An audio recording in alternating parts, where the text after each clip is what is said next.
Next up, he says, I'd like to hear about hear your experience if you have built a website that is targeted for two different target markets based on demography and language wise. But if you don't have this kind of experience, what's your take on this issue? For example, target market A, country, using English language, target market B, country using B language, foreign language. What's your take if this website is built brandname.com, brandname.com / so in a folder? This website provides similar services for A and B. I look forward to hearing your feedback and recommendations. Yeah, I mean, you can do that if you're putting the brand, like the foreign language version of it in a subdirectory. You can do that. You can also do it on a subdomain. That's typically how I've done it. I've only done it a few times. One of my biggest tree service clients my service lead generation service providers that I do tree service stuff for, he speaks Spanish, and so we set up Spanish subdomain for several of the locations, not all of them, but several of the locations, and that tends to work fairly well because obviously some people go and in U.S. cities go and search for stuff in Google in Spanish, and so that works. What I typically would do it underneath a subdomain, but you can do it in a subdirectory. I don't have a lot of experience on that, although I know Hernan and Marco both do. So what can you guys suggest about something like that? Setting it up for a foreign language, it's pretty easy.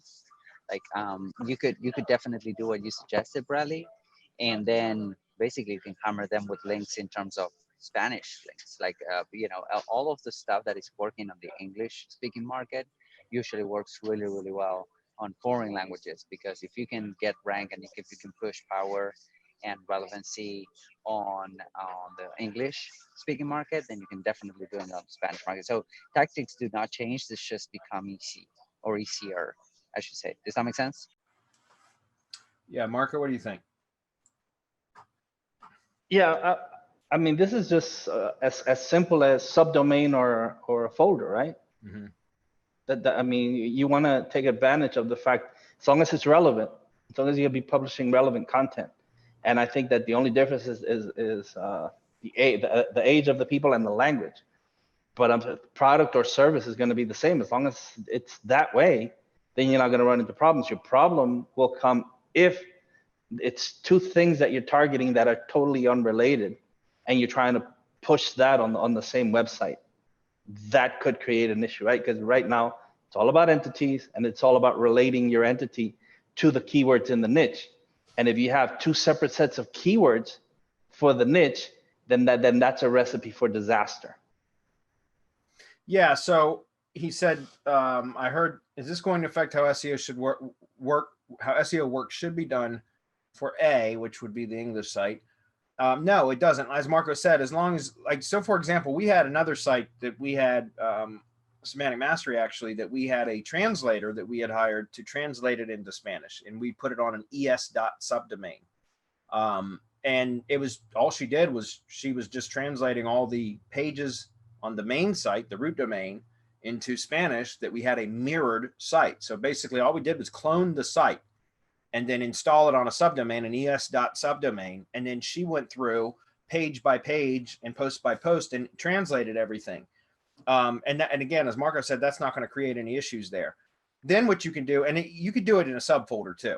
But then all you would do is put like a link in the navigation menu or in the footer or wherever on the root domain that would point people to the Spanish version of the site, or the whatever language it is that you want to translate to, and vice versa, right? So on the foreign language site, it would point back to the English site.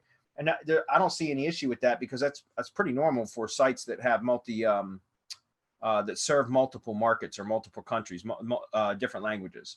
So yeah, it shouldn't cause any problem. As Hernan said, I'm assuming you would try to be ranking the foreign language site in a different country. I'm just making that assumption. So focus on the A site, right, which would be your English site, I guess, for the SEO part of it, and that should bleed over to your foreign language site, right? If you can rank it in the English version in the US, essentially, you should be able to rank in almost any other country, especially foreign language speaking countries, if that makes sense. So He says, note, I heard that using a plugin translation is not recommended if we want to make our website rank higher based on the target market demographics.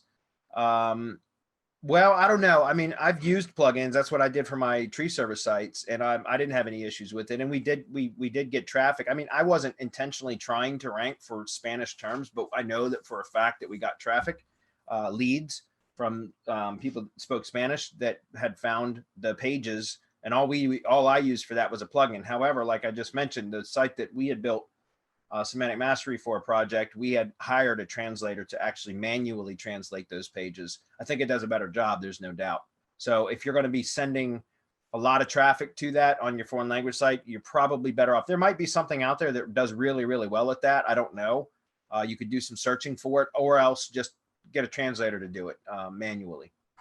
So he says, Well, go ahead. Yeah, before you move on, you have to use a combination, right? Because you can't have it translated word for word. Use Google Translate and then have someone edit, right? Because a lot of times when you go from one language to the other through Google Translate, it'll spit back garbage. The stuff will sometimes be unintelligible. And so you do have to have a human editor go in and clean it up, especially if you're serving it to an end user whom you want to convert on the website. Yeah.